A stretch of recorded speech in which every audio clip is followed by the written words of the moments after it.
오늘 새로 나온 강선우 후보자에 대해서 좀 이야기를 해볼까 합니다. 지금 시간은 7월 15일 화요일 2시 35분입니다. 시간을 근무 중임에도 불구하고 시간을 일부러 냈습니다. 제가 사실 이 시간에 지금 이 녹음을 해야 할 시간이 아니라 근무 시간인데요. 잠깐 반차를 내고 이 녹음을 하는 것입니다. 기다렸습니다. 강선우 후보자가 어떤 이야기를 이 시간까지라도 무엇이라도 이야기를 하실 것인가에 대해서 기다렸습니다. 사실은 제가 무엇이건데 기다리겠습니까? 이재명 대통령님을 사랑하고 지지하는 마음으로 기다렸겠죠? 예, 불안한 마음으로 기다렸습니다. 아무런 답변 없었습니다. 예, 그래서 참다 못해 이러한 이야기를 시작하려고 하는데요. 여성가족부는요, 무엇이라고 생각하십니까, 여러분? 여성가족부는요, 여성 관련 뿐만 아니라 남성, 노인, 아동, 돌봄 뿐만 아니라 취약계층, 우리 대한민국에 사는 모든 성별을 떠나서 모든 노동자가 근로기준법, 우리나라에선 근로기준법이라고 하지만 노동법이라고 저는 말을 하고 싶은데요. 노동법에 대한 차별적 대우를 받지 못하고 국적 신앙 또는 사회적 신분을 이유로 근로조건에 대한 차별 대우를 받지 못한다라고 규정되어 있는 이 근로기준법 제6조에 대한 근로자 평등 대우 원칙에 대한 의미를 가지고 헌법 제10조 제1항에 대해서 규정한 법 앞에 평등하다라는 취지, 모든 국민은 절대적으로 평등하게 대우하여야 한다 라는 것이 아니고, 모든 인간은 존엄성과 인격적 가치를 가지고 있어서 평등하며 성별 또는 사회적 신분 등의 차이로 인하여 불이익한 대우를 받아서는 아니한다 라는 것을 대원칙으로, 그것을 근거로 하여 불합리하고 차별 대우를 금지한다라는 것을 원칙으로 해서, 그것을 취지로 해서 구체적인 인간으로서 개개인의 국민은 경제적, 사회적, 기타 여러 가지 조건에 따라 차이가 있으므로 구체적인 차이에 따라 일반 사회관념상 합리적인 근거가 있는 차등까지를 금하는 것이 아니할 것이며, 이러한 것을 근거로 해서 균등한 처우의 의미를 근로자들은 무조건 동일하게 처우한다 라는 것을 근거로 하기 위해서 여성가족부라는 것이 만들어지게 되었습니다. 언제요? 김대중 정부 때 만들어졌습니다. 이것에 항상 취약계층으로 취급받아 왔던 여성인 대상자가 여성이었기 때문입니다. 당시에는 시대적으로 여성이었기 때문입니다. 그런데 시대가 발전함으로써 모든 성별을 두고서 적용해야 한다라는 관념이 확산돼서 성별 또한 차별 대우다라고 해서 성평등 가족부라고 변경하기로 한 것이죠.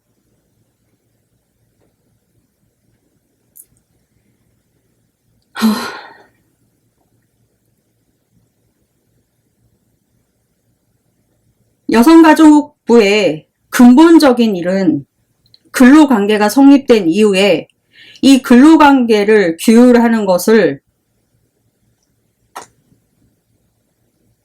근로기준법 자체가 금지로 하고 있는 차별대우, 근로관계의 존속과 종류에서의 차별을 의미한다라는 것입니다.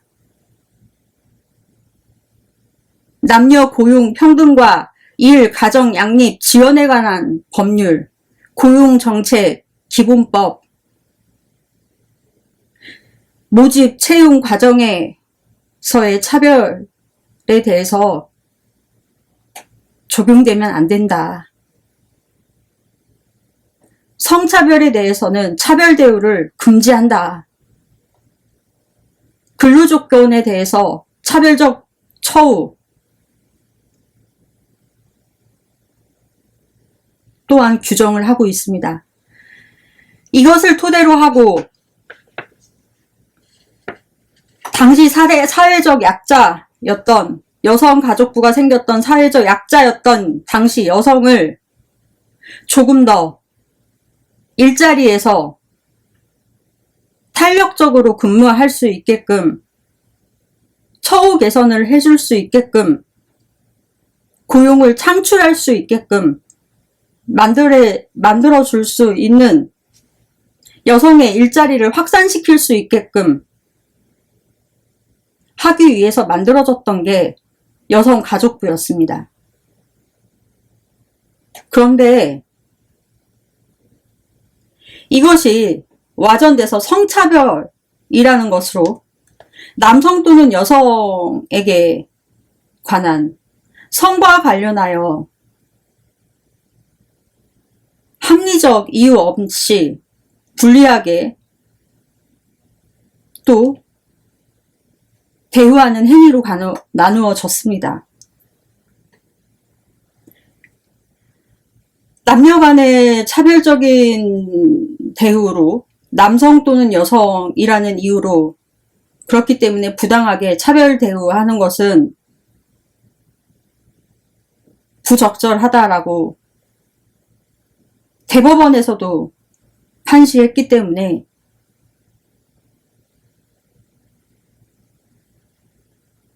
여성가족부라는 말은 더 이상 의미가 없고 성평등가족부라고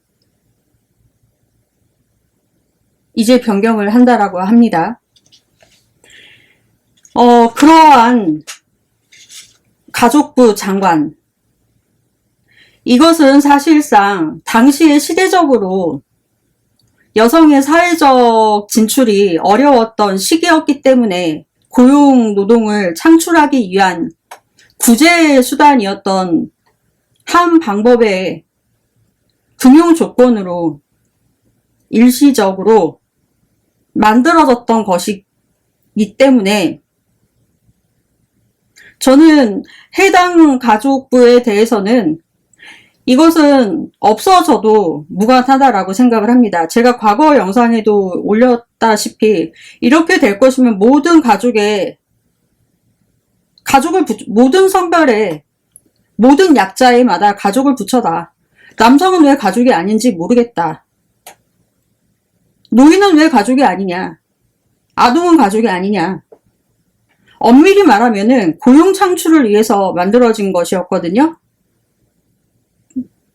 이 부서의 개설 목적은 시간이 지나서 없어져야 되는 부분이라고 하면은 소멸되어서 없어져야 한다라고 생각합니다. 그리고 엄밀히 따져서는 이 여성가족부라는 것은 성평등가족부라고 이름만 바꿔서 색깔만 바꿀 게 아니라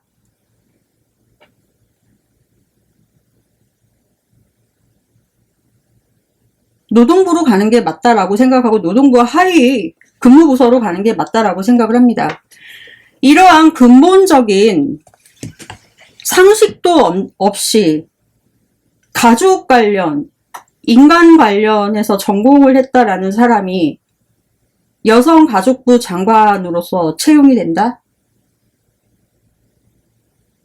도무지가 납득이 되지 않는다라는 것입니다. 근로보호법상 동일 노동, 동일 임금, 동일 채용이 기본입니다. 탄력적 업무가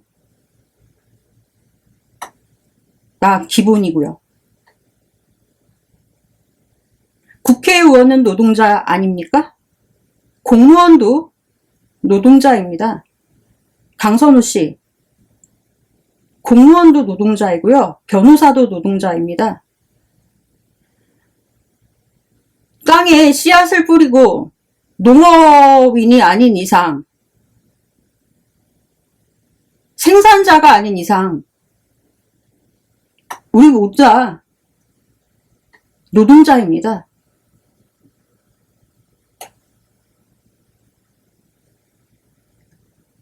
의미도 모르면서 자격이 없으면서 무슨 여성가족부 장관입니까? 더군다나 국회의원, 입법기관이라고 말씀드리지 않았습니까? 입법, 법을 만듭니다. 이 법이란 다양한 가치관과 상반되는 이해관계를 가지는 사회 구성원 간의 관계를 보다 더 조화롭고 조화롭게, 말도 안 나옵니다. 조율하여 사회 질서를 유지하고 사회 정의를 구현해야 하고 공정성과 객관성과 합리성을 필수적으로 요구하는 것이 법의 성중립성의 기본적 원칙입니다. 여성가족부 장관이라면 성중립성 정도는 인식하고 계셔야 하지 않습니까? 다양한 가치관과 상반되는 이해관계를 가지고 있는 사회 구성원과의 관계를 조화롭게 조율하면서 사회 정의를 구현해야 되지 않겠습니까? 그리하여 민주국가에서 법의 공정성과 객관성, 합리성을 확보할 수 있는 입법, 사법, 행정 시스템을 마련하고 입법은 국민의 대표자인 국회의원, 사법은 국민의 인권 보장 기관 아닙니까? 국민의 인권 보장 기관이라 함은 권리구제 기관 아닙니까? 마지막 최후의 보루 아닙니까? 이것에 의지해서 살아가는 거 아닙니까? 그렇기 때문에 법대로 하자. 최후의 구제수관 아닙니까? 이 법원과 검찰 등의 사법기관에 의지해서 가는 것이 아닙니까? 또한 행정은 국민 전체의 봉사자라고 하는 거 아닙니까?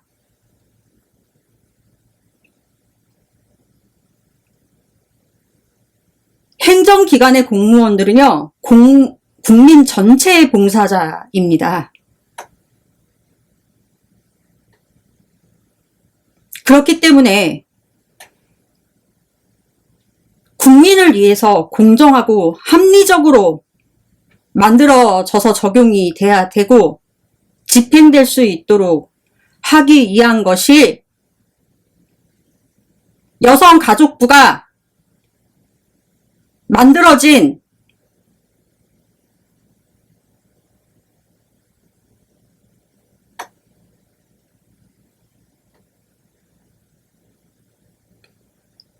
시대와 이해관계를 초월하여 남녀관계를 포함하여 모든 인간관계를 공정하고 객관적, 중립적으로 규율하는 규범이라고 인식해서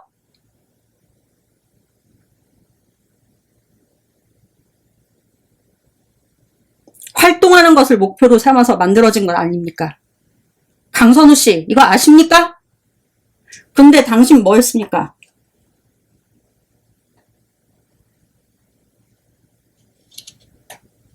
무엇을 했습니까?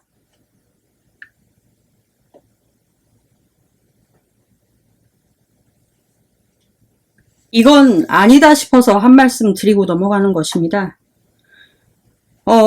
저희 채널 들어보셔서 아실 분들은 아실 것입니다.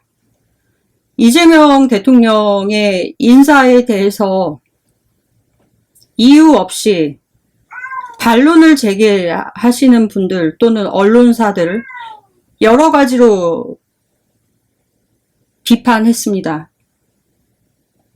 이유 없이 그랬으니까요. 그렇지만 이것은 이유 있는 비판입니다.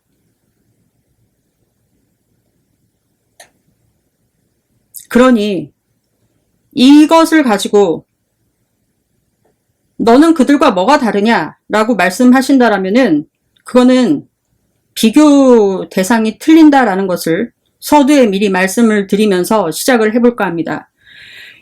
이 강선우 후보자는요, 본래 미국 사우스다코 주립대학교에서 조교수로 재직을 했었습니다.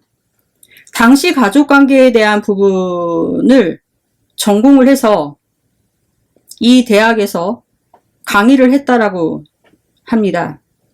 2016년도에 20대 총선과 맞물려 출마를 하기 위해서 재직 중인 학교에서 휴가를 내고 한국에 들어왔다라고 합니다. 당시 이 강선우 조교수한테 수업을 들었던 학생들은 수업이 남아있을 거 아닙니까? 수업이 남아있는 상태에서 갑작스럽게 조교수가 휴가를 내고 한국으로 돌아갔으니 수업을 못 받을 거 아닙니까?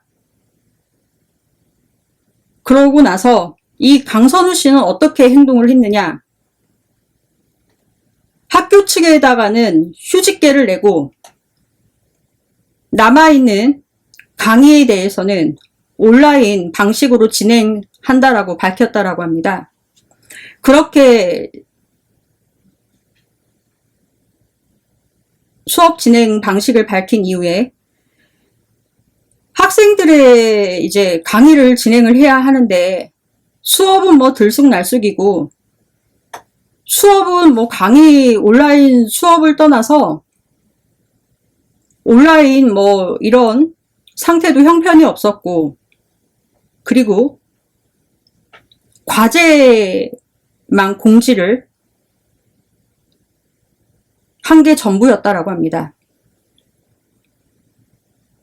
이제 학기가 끝나면은 학생들이 강의에 대한 교수의 평가를 남기지 않습니까?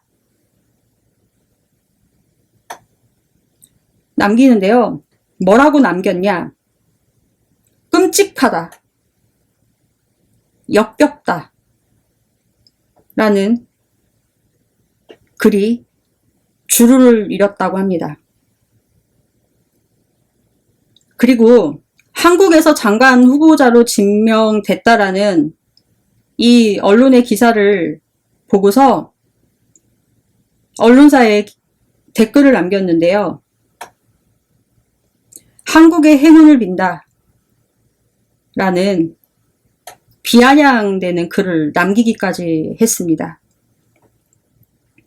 강의를 온라인 수업 방식으로 한다고 해놓고선 약속도 지키지 않고 수업을 펑크까지 내고 온라인도 원활하지 않았고 학생들에게는 이메일로 연락이 자주 이루어지지도 않아서 소통이 원활하지도 않고 궁금해서 학생들이 이메일로 궁금증을 물어보면 답변도 없었다라고 전해집니다. 2016년도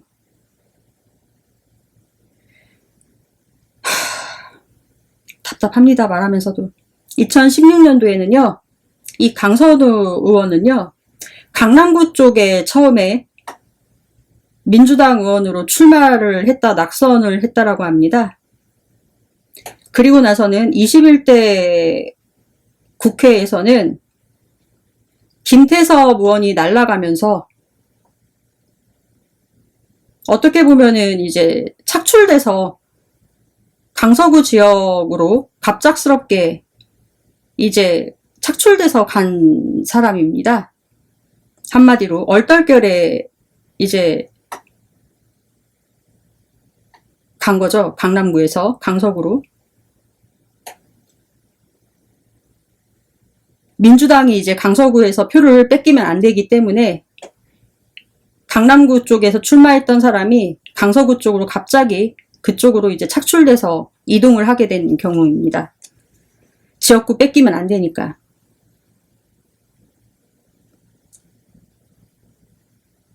이 국제망신 조롱거리 아닙니까?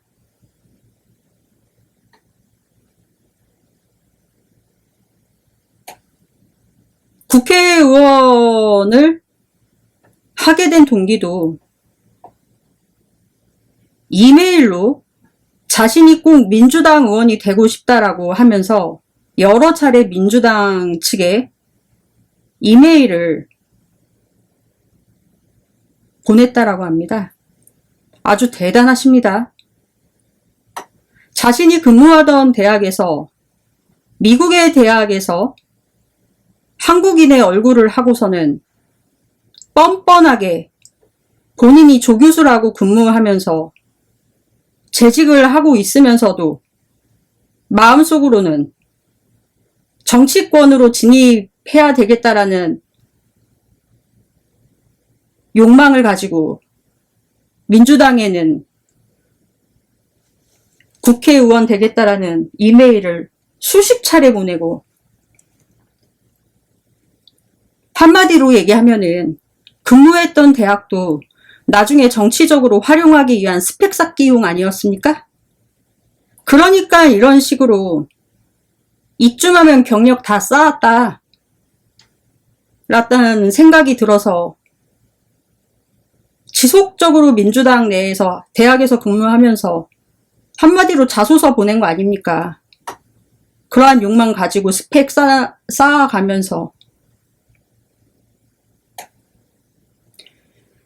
뭐 욕망 갖고 스펙 쌓고 하는 거 개인의 발전이기 때문에 뭐 이런 건 개인의 의지이고 자유입니다. 뭐 본인이 갖고 싶었던 신분이라든지 뭐 그런 거 인정합니다. 노력했으니까. 하지만 한국인 출신의 교수라는 직분이, 아니 한국인 출신의 교수라는 직분으로 채용된 거 아닙니까? 미국 교수, 이 사우스다코 주립대학교에서 조교수로 채용된 거 아닙니까? 보통 조교수 되면은 전임 교수 되려고 엄청나게 애쓰지 않습니까? 아, 나 진짜 어이가 없어서 말이 안 나오는데,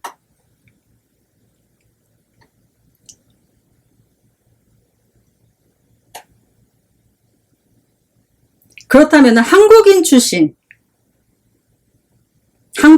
아닙니까? 내 자신이 그러기 때문에 해외에 나가면 애국자 된다라고 말하지 않습니까? 소위 우리가 하는 말로. 직분에 걸맞는 책임감을 갖고 성실하게 최선을 다해서, 내가 잘못하면은 우리나라가 망신당하기 때문에 조심하고 또 조심하는 거 아닙니까? 그래서 밖에 나가서 사고치고 그러면은 우리나라 사람들 특징이 뭔지 아십니까? 차이니즈, 저페니즈 그런다고. 그렇게 얘기하잖아요. 그럼 100% 그거 코리안 사람이라고 합니다. 여러분 알고 계십시오.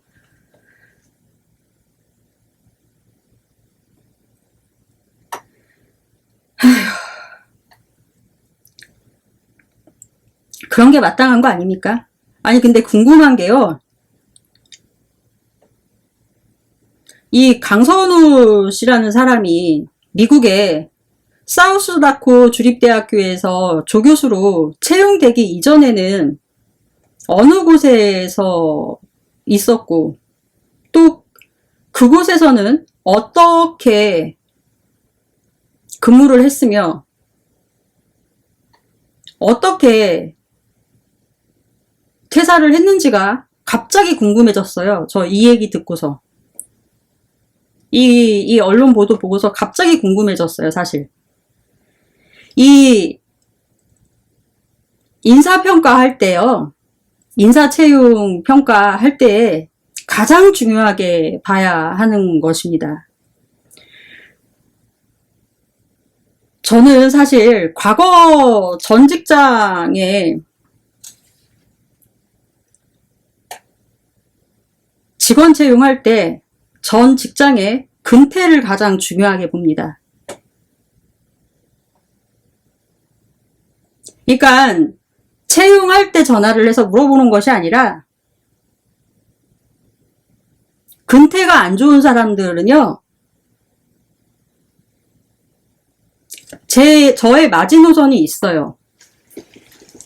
그랬을 때 이상하다 싶어서 전 근무지 이제 이력서 보잖아요. 그래서 뭐 지금 현재 상태가 이렇다라고 전화하지 않아요. 모르는 척 전화합니다. 이런 사람 근무했냐고, 누구 계시냐고, 무슨 보험회사인데 이러면서 뭐 물어볼 게 있어서 전화드렸다고, 무슨 평가도 때문에 전화드렸다고. 모르게 전화하죠. 그러면 말이 술술술 나와요.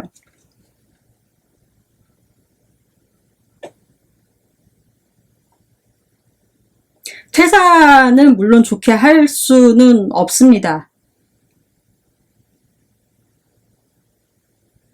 그렇기 때문에 저만의 이제 기준점이 있거든요. 반드시 물어본다. 근태가 안 좋은 사람에게 대해서는. 근무에서 가장 중요한 것은 성실함입니다. 능력도 중요하지만 충성심이요, 성실함하고도 연결됩니다. 이재명 대통령님께서 말씀하시지 않았습니까? 능력 다음 충성, 국가에 대한 충성. 국가에 대한 충성은요,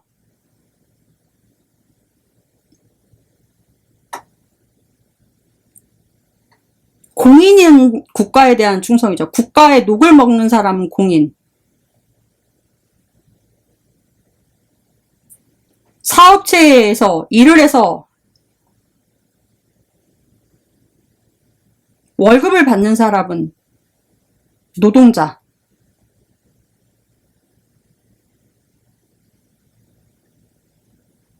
각자 주어지는 그룹만 다른 것 뿐입니다. 그 충성에 대한 거는.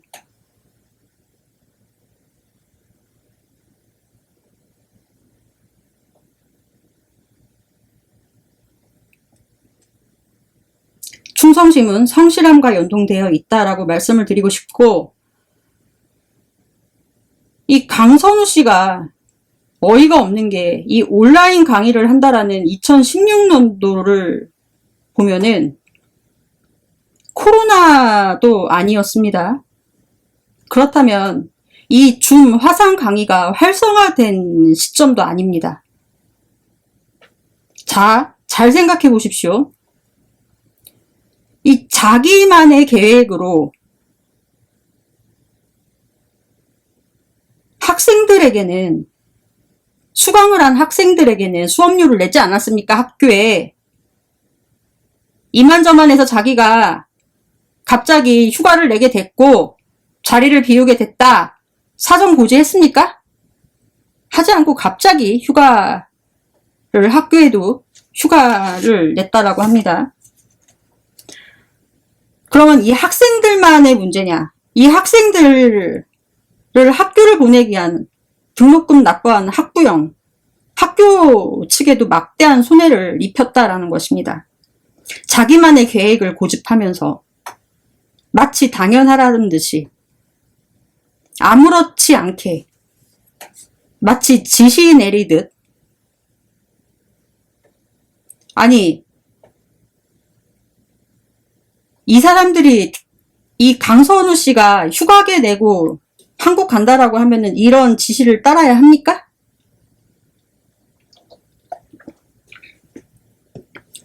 건강이 안 좋아졌다라고 해도요, 인수인계라는 과정이 있습니다. 그리고 해당 교수를 대체할 만한 교수가 자리를 비우지 않습니다. 그래서 그 수업에 차질이 없게 다 진행을 합니다.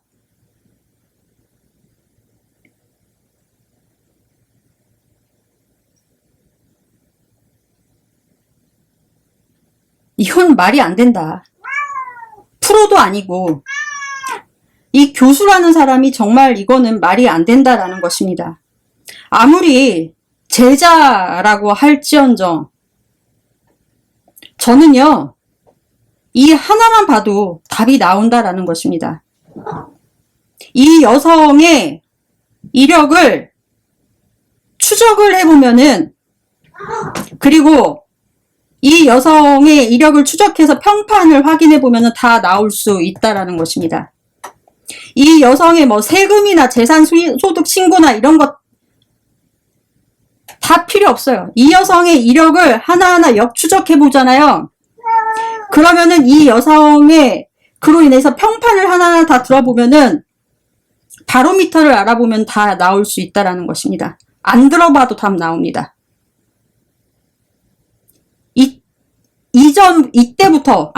이때부터가 아니라 이 여성, 강선우 이 여성은 이전부터 갑질의 싹수가 싹이 텄다. 그리고 강선우 씨가 이재명 뜻이라면서요. 강선우 씨가 이재명 뜻이라면서 최고위원 투표할 때 정봉주 떨어뜨리고 이현주 올리고 강선우 올리고 전현희 떨어뜨려야 된다고 했던 사람들 내 얘기 똑똑히 들어. 아주 교묘하게 그렇게 말해서 민주진영 지지자들 혼동시켰어. 그럴싸하게. 물론 투표를 분산시키기 위해서 강선우를 살짝 띄울 필요는 있었어. 나로서도. 하지만 나는 이현주 의원하고 김민석 의원을 초이스했어. 내 영상에는 강선우 의원 영상 띄웠지만 페이크였다고. 왜냐고? 난 당신들도 못 믿으니까. 내 예상이 딱 맞잖아. 어쩜 이렇게 하나도 빗나가지가 않냐고. 어쩜 이렇게. 그러니까 민주 진영 내에서 어설픈 대가리로 머리 쓰지 마, 당신들. 내가 예전부터 몇 년 전부터도 말했잖아. 내가 채널 폭파되면서 다시 만들어서 다시 시작하는 거지만 니들이 집단으로 나 공격해서 신고해서 폭파됐어. 누가 신고했는지도 난 다 알아. 과감하게 날려줬다라고 했잖아. 내가 들어왔다라고 했잖아. 판도가 바뀔 거라고.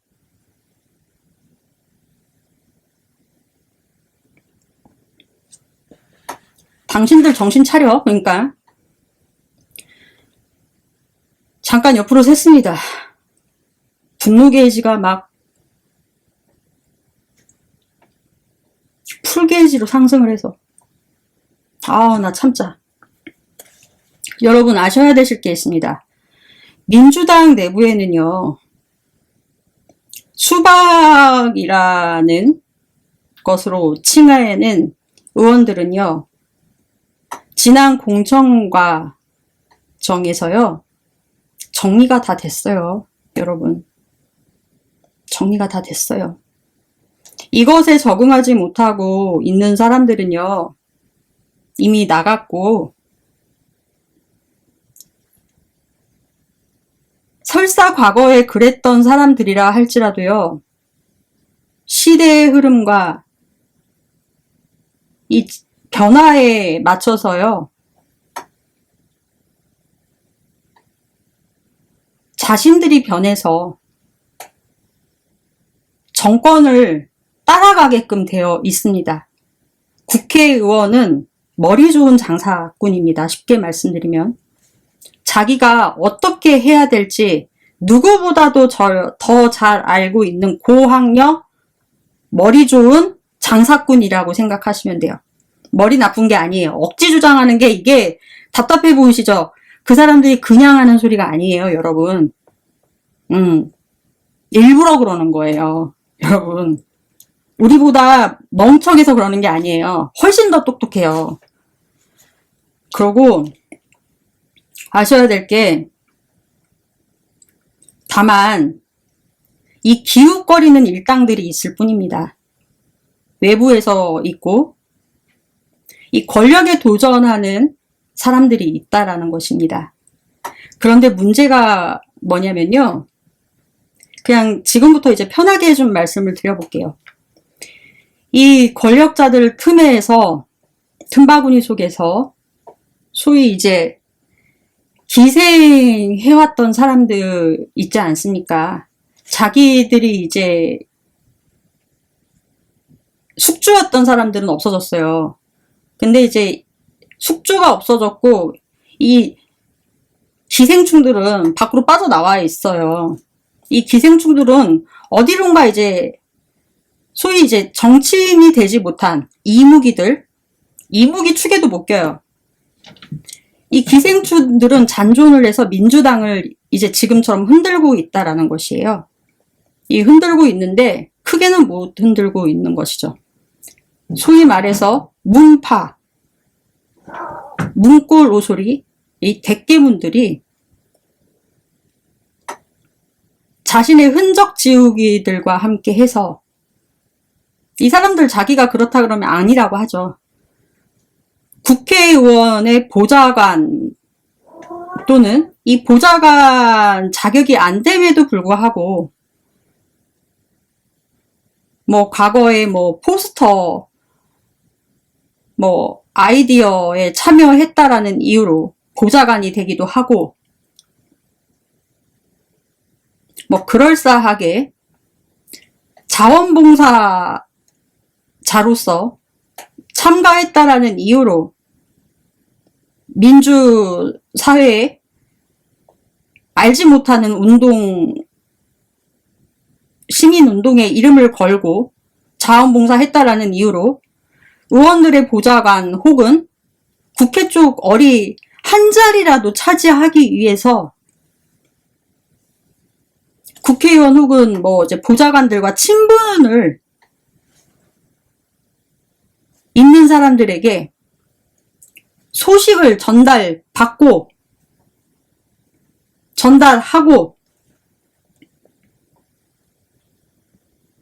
그리고 그 내용을 각종의 뭐 이제 언론사나 뭐 요즘에는 커뮤니티, 유튜브 채널은 진보 유튜브 채널만 얘기하는 게 아니에요. 이 이 사람들은요, 보수 쪽에도 잠입을 합니다. 각종 하청 유튜브 채널들의 틈타서 믿을만한 소식통이라고 말들을 하면서요, 이재명 대통령님의 이름을 막 팝니다. 혹은 이재명 대통령님의 최측근이라는 이제 말을 팔 것입니다. 과거에는 이재명 대표님의 최측근, 민주당의 최측근이다라는 말을 했을 것이고, 이러한 말도 안 되는 방송을 막 합니다. 자기들이 마치 국회의원을 잘 아는 사람이라는 듯이. 그들을 반드시 경계하셔야 하고요. 이들을 반드시 차단하셔야 합니다. 그래야만 가짜 뉴스가 근절되고요. 이재명 대통령을 지킬 수 있고 우리 스스로를 지킬 수 있고요. 더 나아가서는 우리 대한민국이 그러한 졸속들에 의해서 새치혀에 의해서 농간을 당하지 않을 수가 있다라는 것입니다. 김어준을 욕하는 사람들이 제3의 김어준이 되려고 하고요. 수박을 깨려고 했던 자들이 수박이 되려고 합니다. 자, 잘 살펴보셔야 하고요. 곰곰이 생각하셔야 합니다. 김어준은 어차피 그런 놈입니다. 이제 공공연하게 드러낸 숙주입니다. 그리고 제거되어서 마땅한 대상이 되었어요. 그쵸? 그렇다면 조금씩 의식적으로 여러분들은 김어준은 제거 대상이다, 근절돼야 될 대상이다 라는 것을 알고 계세요. 그쵸? 드러나 있는 악당입니다.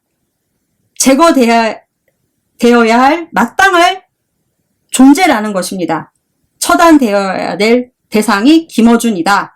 그들과 소속돼 있는 자들이다. 이들도 물론 처리해야 합니다. 그쵸? 이들이 처리되지 말아야 된다는 게 아니에요. 처리돼야 해요. 반드시 처리돼야 돼요. 또한 이들과 함께 대깨문, 문골, 오소리, 문바들은요, 형태가 몰라요. 우리가 형태를 몰라요. 그렇기 때문에 곰곰이 살펴보고 따져봐야 한다라는 것입니다. 이제부터 여러분들이 추리하셔야 하고, 우리는 이들을 찾아내기 위해서 활동 영역을 넓혀 나가야 한다라는 것입니다. 이 대깨문, 문골, 오소리, 문바 이들은요, 굉장히 활동 영역이 넓습니다. 이들의 위험을 감지하셔야 돼요. 우리가 스스로. 이들은요, 어떤 식으로 진출하고 있느냐. 그동안 참다가 강선우 후보자권으로 말씀을 드립니다. 이들은 어떤 식으로 활동 영역을 넓혀가 있느냐. 말하기 앞서 말할까 말까 고민하다가 말씀드립니다. 이거는 저의 예상이기 때문에 말씀드리는 건데, 이거는 감히 말씀드립니다. 이들의 활동 영역은 소나무당으로, 조국혁신당으로 진출해 있습니다. 민주당 내부 의원으로는 못 들어오니까 보좌관으로 둔갑하고 또아리를 틀고 위장을 해서 서로에게 정보를 공유하고 있는 네트워크를 형성하고 있습니다. 뭐를 위해서? 자신과 자신이 추종하는 문재인을 위해서 그러고 있어요. 하지만 문재인 정권과 함께했던 의원들이 다시 권력을 잡아서 자기들의 영위를 차지하기 위해서겠죠. 하지만 이들은 모르는 게 있어요. 문재인이 사라지면 그들도 자동 소멸됩니다. 본래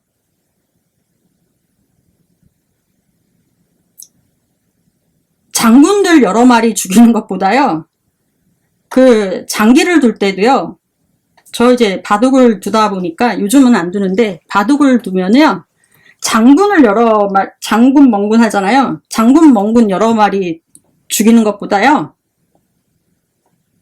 그 쫄들이 막 성가시게 해요. 그때보다, 그런 애들 죽이는 것보다 대마 한 마리 잡는 게 나아요. 예. 대마 한 마리. 예. 문재인 한 마리 잡으면 그들은 자동 소멸됩니다. 끝나요, 게임이. 체스도 마찬가지죠. 추종 대상자가 사라지면요, 자신들에게 분배될 것이 없어집니다. 즉, 피라미드처럼 연결되어 있는 그들의 이해관계망은요, 왕이 죽어야 끝이 납니다. 송영길 전 의원님께 부탁드릴 말씀이 있습니다. 이제 그만 방황의 시간을 마무리하셨으면 좋겠습니다. 하루라도 빨리, 제가 건방지지만 당부드리고 싶은 말씀이, 제가 그래도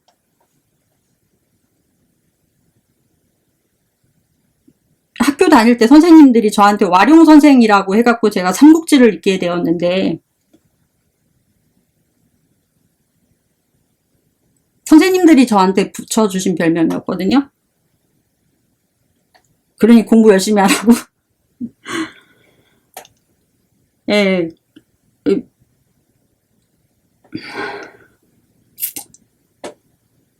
굉장히 고민 많이 했습니다.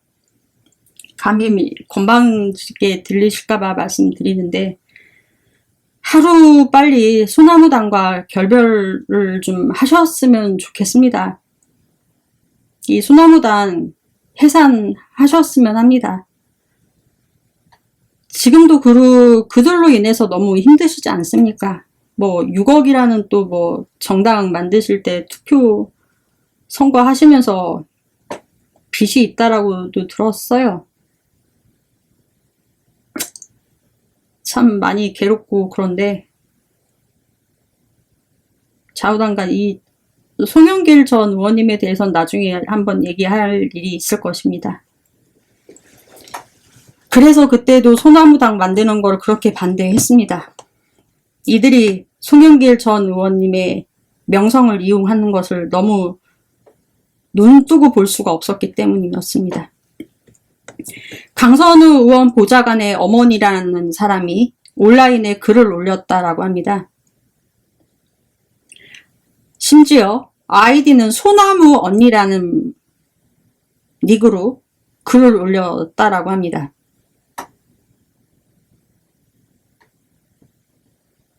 소나무.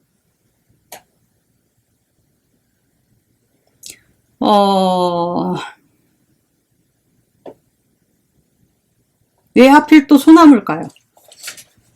내가 예민한 건가? 또 이것을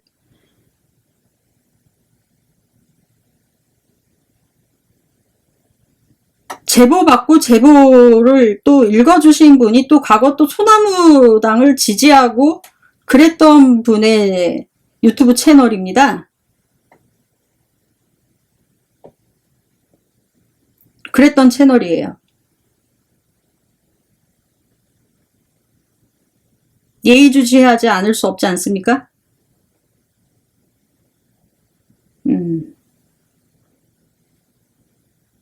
뭐 밥숟가락이 안 넘어가신다라고 하시면서 자신의 딸의 과거 문재인 대선 캠프에서 아이디어를 내서 포스터 올렸다라고 하고, 근데 이때 문구가 파란을 일으키자. 파란.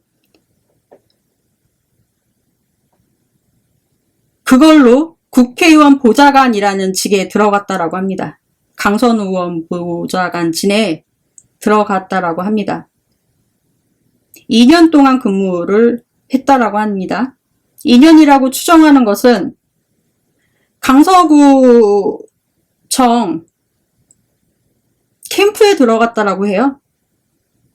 제가 말씀드렸잖아요. 2016년도에 강남으로 갔었는데 안 돼가지고 갑자기 강서구로 그쪽으로 지명을 받아가지고 착출돼서 왔다라고. 대충 근무와 근속 연수를 따져보니까 한 2년쯤 되더라고요. 제주도에서 무슨 강성마을 시민 운동을 하고, 대선 캠프 자원봉사 활동하고, 이 보좌관이라는 자리는요,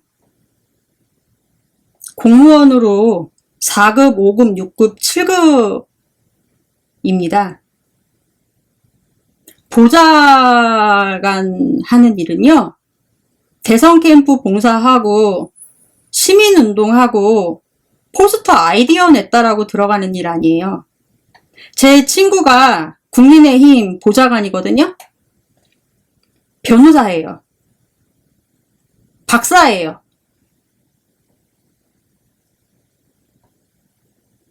국회의원, 그 해당 의원 집 주소 몰라요.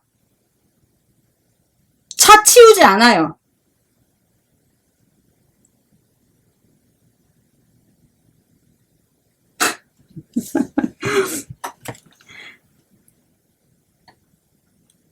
이 보좌관들이요, 석박사들이 한 일입니다. 민주당이 개선해야 될 일이 수두룩 빽빽할 것 같습니다. 파란을 일으키자. 조국혁신당이 파란을 일으키자라고 했죠. 그걸로 유명하잖아요. 대깨문들이 그런 문구 쓴다라고 여러분들 많이 들으셨을 겁니다. 이 부분에 대해서 뭐 파블라 가서 들어보시면 아실 것이라고 생각합니다. 그분이 조국혁신당에 대해서 추적을 하시는 것 같더라고요. 그분의 어머니 아이디가 소나무 우연입니까?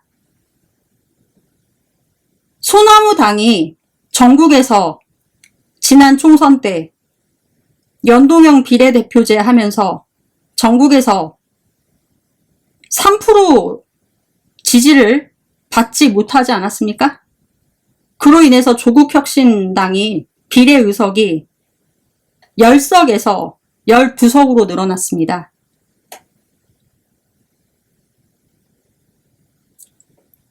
여러분, 조국혁신당만 따로 보시는데요.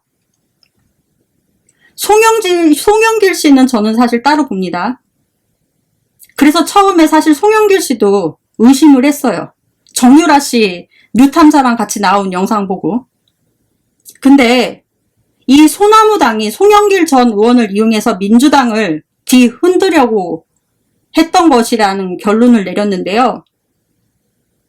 왜 하필 강선우 의원의 보좌관이라는 사람이 모친이 올린 글이 아이디가 소나무이고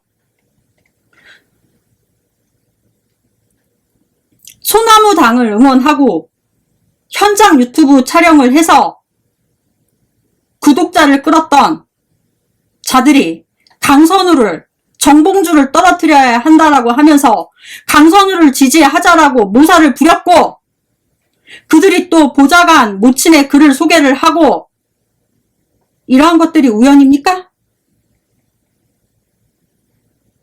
또한 손혜원 전 의원이라는 사람은 정청래 의원이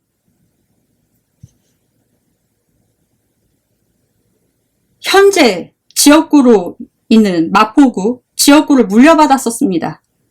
이 마포구 정청래가 마포구에서 공천을 못 받았을 때 당시 손혜원이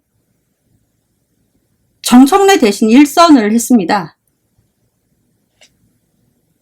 그러고 난 뒤 손혜원 씨가 정청래에게 다시 넘겨주었어요. 즉 손혜원 씨는 정청래에 의해서 정당 정치에 데뷔를 하게 됐습니다. 손혜원 씨는 문재인 전 대통령의 부인인 김정숙 씨의 숙명여고 동창입니다. 문재인 전 대통령과 관계가 있죠. 그리고 민주당 로고를 손혜원 씨가 디자인했고요. 그리고 손혜원 씨는 홍익대학교 나왔고 김어준 씨도 홍익대에 나왔고요. 뭐 홍익대 카르텔 만들려고 했나? 손혜원 씨는 김어준 씨랑 사이가 안 좋다고는 합니다. 근데 손혜원 씨하고 김어준 씨는 사이가 안 좋은 척을 하는 거라고 저는 생각을 해요. 저한테 제 눈에는 보여요, 그게. 제가 진술 분석이라는 걸 하지 않습니까? 저한테 나를 진술 분석하게 하지 말라고 직업적으로 들어가게 하지 말라고요, 여러분. 하나하나 따져볼까? 폰트 받아 쳐갖고 진술 분석해? 나 뭔가 비싸다고 했잖아. 어디서 속여? 잠깐 옆으로 샜는데 문재인 전 대통령과 관계가 있고요. 손혜원 씨는 소나무당 창당 당시 이재명 대표에 대해서 쓸데없이 여러 말을 했죠. 그리고 이때 권윤지라는 비례 후보가 나왔어요. 우연의 일치인지는 뭔지는 모르겠지만은 내 유튜브 채널에 있는 아이디어 카피해서 반페미니즘으로 이 fem코인가 어디에서 인기몰이 해서 뉴탐사 등 각종 유튜브 채널에 출연을 했어요. 그리고 뭐 과거에는 김어준 다스베이다에 출연을 했다라고 합니다. 이화여대 나왔다라고 합니다. 김알란에 대해서는 아무 소리도 못하는 사람이 반페미니즘에 대해서 씨부렸습니다. 김어준과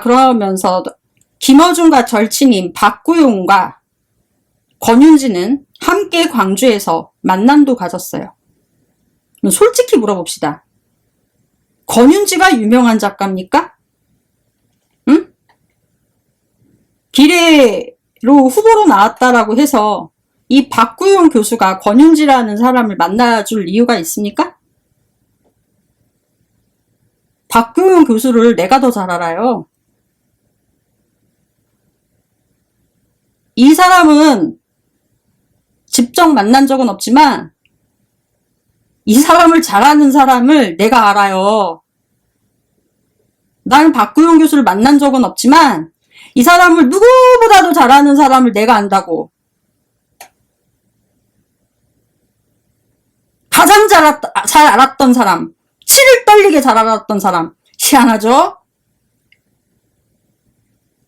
프라이버시기 때문에 내가 말은 안 하겠어요. 이 박구용 교수 성격이요. 호락호락한 사람이 아니에요. 권윤지를 누구와의 연결로 만났을까요? 여러분. 권윤지가 누군데요? 박구용 교수가 이 여성을 왜 만났을까요? 안 궁금하십니까? 자, 조국혁신당 로고도 민주당 로고 비슷하지 않습니까? 자,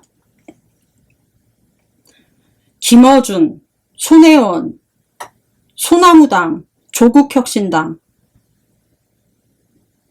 대깨문, 문파, 문고, 로소리, 그 밖에 뭐 지금 와서는 잠깐 잠자고 있는 듯 숨어 있지만 우리 곁에서 이재명 대통령을 추종하는 듯 우리 눈을 속이고 있습니다. 가려서 보셔야 하고 알고 보셔야 한다라는 것입니다. 반드시 갈라쳐서 보셔야 한다라는 것입니다. 지들이 찌르니까 갈라치냐, 지들이 돈을 받고 하니까 남들 보고 돈 받고 하냐라고 합니다. 내가 화나서 생전 안 올렸던 내 계좌를 올렸어요.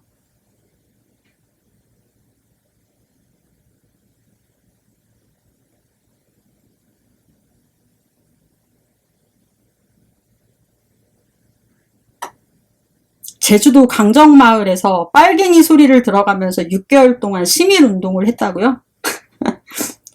제주도 강정마을에서 빨갱이 소리를 들었다? 어디서 개소리야. 제주도 강정마을에서 빨갱이 소리를 들었어? 강정마을 시민운동은 강정마을 시민들 자체가 주체가 됐어! 누가 근데 빨갱이 소리를 해? 말이 되는 소리를 해야지 말이야.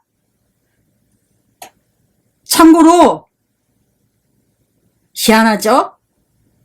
우리 엄마가 제주도 오동동에서 쿠팡 물류센터 뒤쪽에서 커피숍 해.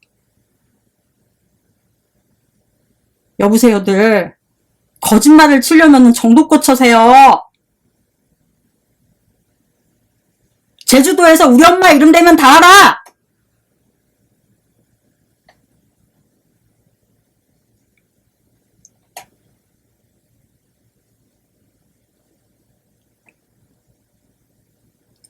그리고 국회의원은 노동자 아닙니까? 강선우 의원, 당신은 노동자 아닙니까? 당신은 생산자입니까? 어? 이재명 대통령 인사에 대해서 아무 소리 하지 마라. 뭐 그렇다.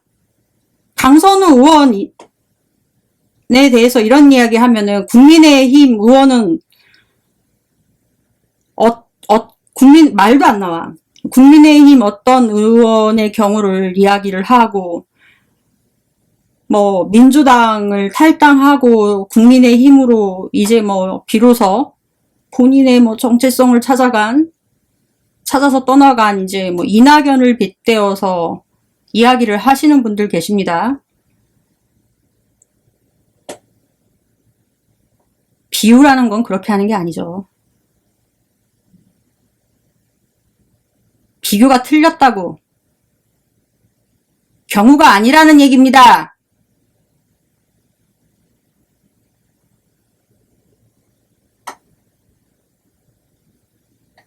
동일 잣대, 동일 규정, 동일 대상으로 해야 되는 것입니다. 뭔 말인지 아시겠습니까?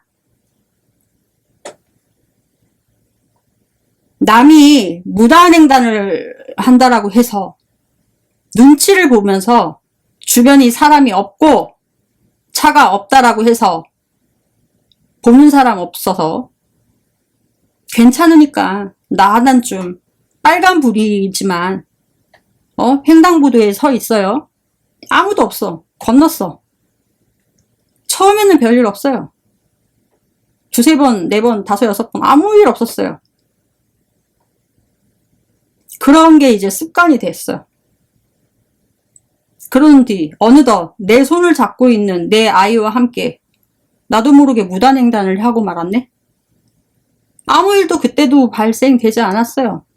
그러던 어느 날 내 아이가 내게 물어봅니다. 엄마 혹은 아빠, 학교에서 차 없어도 횡단보도에서 길 건널 때는 파란불이 아닌 빨간불일 때는 꼭 파란불로 바뀐 다음에 건너야 한대. 그랬어요. 이 말이 뭔 뜻일까요? 엄마가 빨간불, 아빠가 빨간불에 건넜으니까 건너지 말라고 알려주는 거 아닙니까? 그런데 이 엄마, 아빠들은 그 말을 무시해요. 그럽니다. 그랬다가는 무슨 일이 발생하는지 아십니까? 당신이 무시했어. 이럴 때 당신이 아이에게 해줄 수 있는 말이 과연 뭡니까? 적어도 양심이 있다면은 엄마가 잘못했네, 아빠가 잘못했네, 알려줘서 고마워, 미안했어, 다신 안 그럴게, 회개라도 해야지. 그런데 탄력적으로 눈치 봐서 건너라. 이런 것과 뭐가 다릅니까? 강선우 의원 갑질에 대해서 말하지 않는다라는 것은 이재명 대통령이 인선에 대해서 말하지 말라라고 하는 것은 댓글로도 말하지 말라라고 하더만, 뭐 민주당 지지자 아니라고 규정을 짓더만. 그러면 이거 그런 거 아닙니까? 탄력적으로 눈치껏 봐서 건너라? 말이 되는 소리여야 말이지. 그랬다간요, 당신들의 그런 한마디로 차 신호를 모범적으로 지켜왔던 어떤 택배 기사 혹은 모범적으로 운전하고 있었던, 생업에 종사하고 있었던 택시 운전기사 혹은 열심히 근무를 하고 퇴근을 하고 있었던 직장인이 몰고 있었던 자동차가 당신의 그 한마디를 유독 잘 들었던 그 아이로 성장했던 그 아이가 그 횡단보도를 건너면서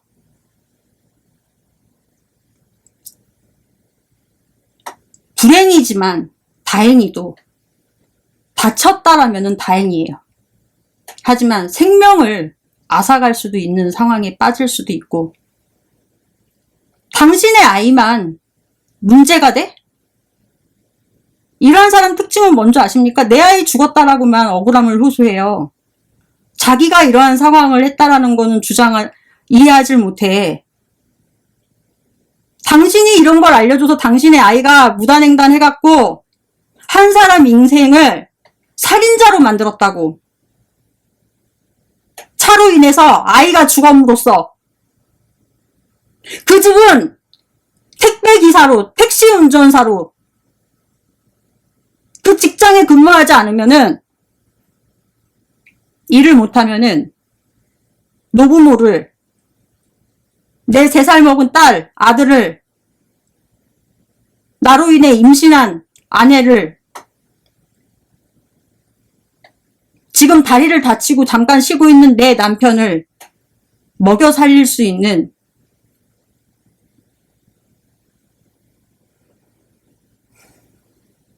생계를 짊어지고 있는 당사자일 수도 있단 말입니다. 그런데 이러한 행태를 말을 하지 못하면 무엇을 말하라는 것입니까? 적당한 합의? 남의 잘못? 그들의 국민의힘 의원들이 민주당 이낙연이 이쑤시개 갖고 오라고 했던 그런 사람들의 그런 행위가 눈에 가시였다라고. 네 호정이 그렇게 했던 게 잘못이었잖아.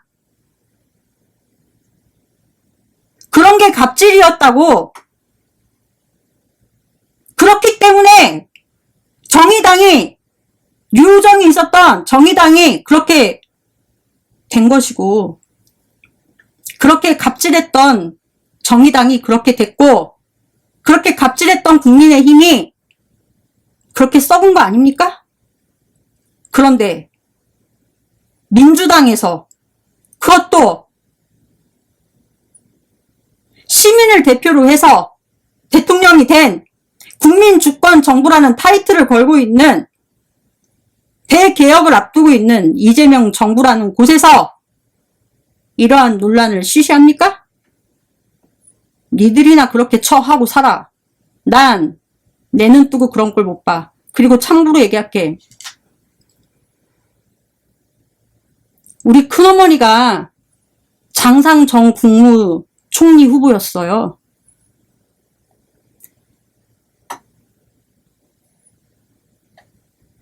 청문회 제도 도입은 김대중 전 대통령이 2000년도에 들어오면서 공정성과 투명성을 높이기 위해서 실시한 제도예요. 그러한 제도를 처음 도입해서 청문회 자리를 마련해서 자신이 누구보다도 아꼈던 장상,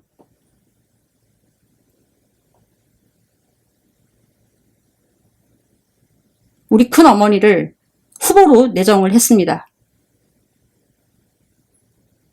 그럼에도 불구하고 청문회를 통해서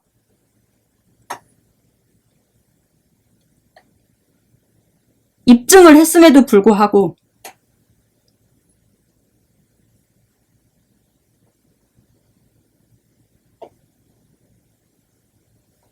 자진사퇴했어요.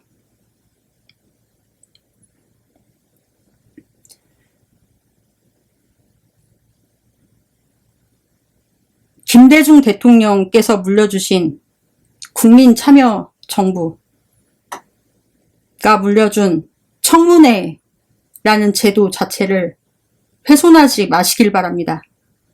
강선우 씨는 국민주권정부의 여성 가족부의 장관으로 걸맞지 않습니다. 또 한 분 계시죠. 논문을 표절한 것을 넘어서서 제자의 논문을 가로챘다. 이것은요, 남의 공을 가로챈 것이다 라고 밖에 말할 수 없습니다. 남이 피땀 흘려 쓴 논문을 교수가 가로챘다? 피땀 흘려 쓴 논문입니다. 교수가 심지어 과제로 내준 것을 자기가 쓱 읽어보고서는 좀 쓴 거 괜찮거든. 그러고 나서는 조작을 해버려. 내가 쓴 걸로. 교수직 유지하려면은 학교에서 학자로 있으려면은 일정 논문의 개수를 채워야 하거든요. 20몇 개, 30 몇 개씩. 학술 연구해야 하니까. 그것을 이제 제자가 쓴 거, 과제로 내준 다음에 자기가 쓴 것처럼 조작해버리는 거, 납득이 상식적으로 안 된다. 이거 역시 자기의 지위를 이용해서 제자의 논문을 자기가 쓴 것으로 했지 않습니까? 이거 역시 갑질의 행태이다. 전형적인 갑질의 행태이다. 청문회가 열리고 있고 검증의 대상자이니까 이러한 행태가 알려진 것이지, 이것은 안 알려진 게 수두룩 빽빽하다라는 것입니다. 이러한 경우는요, 너무나도 많이 있습니다. 이러한 문제 한번 생각해 볼 필요가 있다라는 것입니다. 교육부 장관이 제자의 논문을 가로챘다? 말도 안 됩니다. 제가 그래서 박사 논문 안 냅니다. 왜 안 내냐고요? 논문학회에다가 논문을 내잖아요. 막 떨어뜨려. 논문 낼 때도 돈 내고 내거든요, 학회에. 막 해. 떨어뜨려. 근데 어느 날 딱 가서 보니까 내 논문의 내용이야.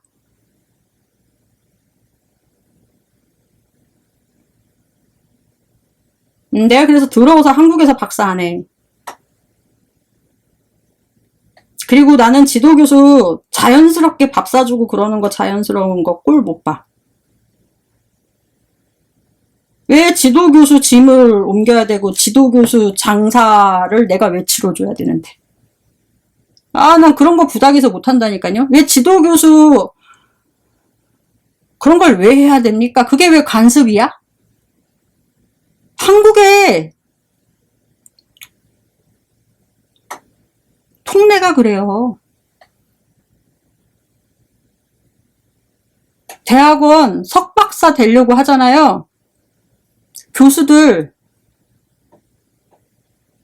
밥 사줘야 되고 그러는 거 수두룩 빽빽합니다. 저는 그런 적은 한 번도 없었지만 나 그래서 한국에서 들어와서 안 해요. 전형적인 갑질이다. 이진숙 장관 후보자는 정부를 위해서라도 자진 사퇴하시는 게 맞다라고 보고, 이어서 청문회가 열리고 검증의 대상자가 되니까 이러한 형태가 알려진 것이지, 안 알려줬으면은 가로챈 거 못 알려줬을 거 아닙니까? 이게 뭡니까 이게? 참. 에휴. 이건 아니다. 그리고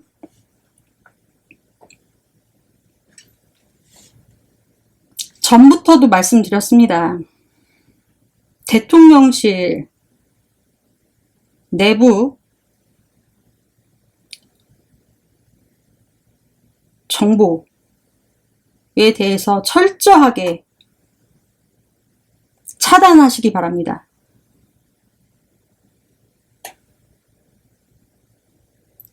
문재인 정부라든지 이들이 한 부패한 짓, 그리고 엉뚱한 짓, 다른 사람들은 좋게 말하는데 뭐 김남국 같은 애들, 김남국 씨가 저랑 동갑이더라고요. 그냥 김남국 같은 애들이라고 할게요. 김남국 같은 애들, 이 또라이 같은 이 자기 입속 챙기고 민주 진보인 양 하면서 거들먹거리면서 다니는, 뭐 최근에는 대통령실에 또 들어갔다라고 하면서 여기저기 거들먹거리면서 다닌다고 소문이 벌써 자자합니다. 소통관이라고 하면서, 그러면서 평소 알고 지내는 유튜버들한테 혹은 언론인들한테, 그런 사람들한테 한마디씩 툭툭 전해주는 썸 마이 웨이 한다는 소문이 벌써 여기에 앉아있는 제 귀에까지도 들어올 정도입니다. 이재명 대통령님께서는 해당 담당자에 대해서 정확하게 진상에 대해서 파악을 하시고, 이자가 아니라고 한다라면은 대통령실의 정보에 대해서 누가 그렇게 사전에 미리 그렇게 알려주는지 이 여부에 대해서 반드시 가려내셔야 합니다. 이거 지난번에도 말씀드렸습니다. 이 자들을 반드시 가려내지 않고 처벌하지 않고 징계 처리하지 않으신다라면은요,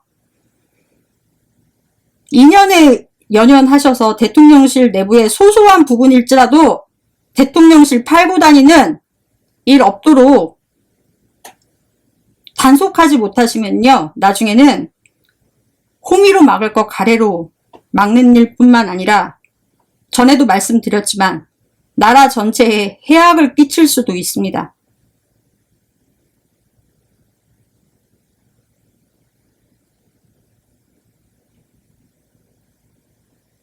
해당에는 과거 문제를 일으켜서 당대표 시절 때에도 여러모로 민주당과 대표님께도, 이재명 대표님 시절이었을 때 대표님께도 해악을 끼쳤던 사람입니다. 작은 문제로 불씨를 일으켰던 사람이 다시 기회를 줬으면 재기의 발판을 삼을 수 있게끔 노력을 해서 첫째도 입조심, 둘째도 입조심, 셋째도 입조심을 했어야 하면서 책임과 의무를 다해야 하는 것이 기본일 터인데, 대통령실에 들어갔다라는 것을 어깨에 뽕으로 삼아서 함부로 대통령을 팔면서 말하고 사실이든 아니든 간에 대통령을 팔면서 말하고 다닌다는 것 자체가, 친분을 팔고 말한다는 것 자체가 있을 수 없는 일이라고 저는 생각을 합니다. 안에서 새는 바가지 바깥에도 셉니다. 기회를 줬을 때 못한 자는 냉정하게 쳐내십시오. 체결됐다. 글을 쓴 배경에 대해 설명을 하고요. 제 딸은 강선우 의원실에서 근무하는 비서관입니다. 강선우 의원의 갑질 뉴스가 보도되었을 때 딸은 눈과 귀를 의심했습니다. 딸을 통해 강선우 의원의 사람 대하는 성정을 익히 알고 있었던 저 또한 그랬습니다. 보도가 나온 그날 이후 딸은 지금까지 음식을 제대로 먹지도 못합니다. 그런 딸을 보려 하니 다시금 눈물이 납니다. 딸은 예전에 직장 내 심한 갑질로 큰 고통을 겪었습니다. 그때 병원에 입원하는 등 긴 치료를 받았습니다. 그 고통은 지금까지도 딸에게 깊은 트라우마로 남아있습니다. 그래서 강선우 의원에게 닥친 갑질이라는 단어가 더 충격으로 와닿았을 수도 있을 겁니다. 딸은 민주당과 진보진영에 애정을 가지고 성장하였으며 10여 년 전엔 제주 강정마을 해군기지 반대 지킴이로 6개월간 빨갱이 소리 들어가면서 활동을 하기도 했습니다. 그 열정을 담아낼 수 있는 직업으로 민주당 의원실 보좌진을 택해 오랜 기간 일을 하고 있습니다. 나름 역량을 가졌는지 지금은 홍보 쪽에서 이름이 알려져 있기도 합니다. 딸과 강선우 의원의 인연은 강서구청장 보궐선거에서 마침 그중 쉬고 있었던 딸이 선거 캠프 홍보 파트 자원봉사로 참여하면서 맺어졌습니다. 선거 후 강선우 의원이 아닌 당시 보좌관으로부터 의원실 근무 제안을 받았고 자공 때 함께한 의원실 직원에 대한 좋은 기억으로 제안을 받아들였다고 합니다. 엄마, 우리 의원님은 의원님 같지가 않아. 진짜 친구 같아. 의원실 출근 후에 일주일 만에 딸이 한 말이었습니다. 엄마로서 더할 나위 없이 기뻤습니다. 딸의 트라우마가 평생을 갈까 늘 걱정이었는데 이제 좋은 상사 만났다니 이제 그런 일이 없겠구나. 정말 고마웠습니다. 그 후 딸은 총선과 전당대회 등 여러 번의 선거에서 강선우 의원을 보좌하였고 12.3 개헌 때는 담장을 넘다가 손가락이 부러지는 부상을 당하기도 했습니다. 탄핵 때는 모두 그랬듯 주말마다 광장에서 함께하였지요. 물론 강선우 의원과 함께였지요. 그리고 이어진 대선까지 딸은 주말도 없이 자정을 넘겨가며 강도 높은 일을 했습니다. 하지만 그 힘든 와중에도 딸은 출근을 즐거워했습니다. 매일 일이 신나고 즐겁다고 했습니다. 그렇게 밝게 일하는 딸을 그 이전엔 본 적이 없습니다. 강선우 의원이 보자기나 함부로 대하는 사람이었다면, 소위 갑질을 일삼는 사람이었다면 그 밑에서 비서로서 2년 가까운 기간에 그렇게 행복하게 근무할 수 있었을까요? 며칠째 바닥이 모래알 같다는 딸의 전화를 받고 어제 신안에서 올라왔습니다. 도움이 될까 민호를 들고 왔습니다. 한 끼라도 먹여볼 심산으로 억지로 떠먹였습니다. 딱 2숟갈 먹더니 멈춥니다. 그러곤 울며 말합니다. 엄마, 의원님도 지금 못 드셔. 의원님이 더 걱정이야. 딸은 오해로 고통받는 의원 때문에 가슴이 찢어지고 저는 마음 딱 약한 딸 때문에 가슴이 미어집니다. 강선우는 그런 사람이 아닙니다. 30년 이 바닥에 살면서 사람 보는 눈이 있다고 자부하는 저는 확신합니다. 강선우는 그런 사람이 아닙니다. 부하에게 갑질 따위라 하는 그런 사람이 절대 아닙니다. 평소에 믿는 경구를 딸에게 들려주며 맺습니다. 한 사람을 오래 속일 수 있고 여러 사람을 잠시 속일 수 있겠지만 많은 사람을 영원히 속일 수는 없는 것, 그것이 진실이 가진 힘이다. 힘내세요 강선우 의원님. 힘내거라. 사랑하는 감이야.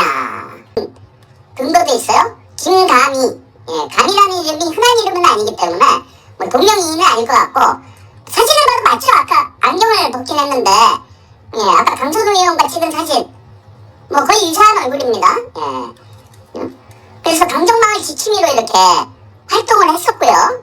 아까 홍보 쪽에서 문재인 그 대선 때죠. 문재인 후보 홍보 이런 역할을 했어요. 여러분 이 포스터는 기억하시는 분들이 많을 거야. 그죠? 파란을 일으키자 이 포스터.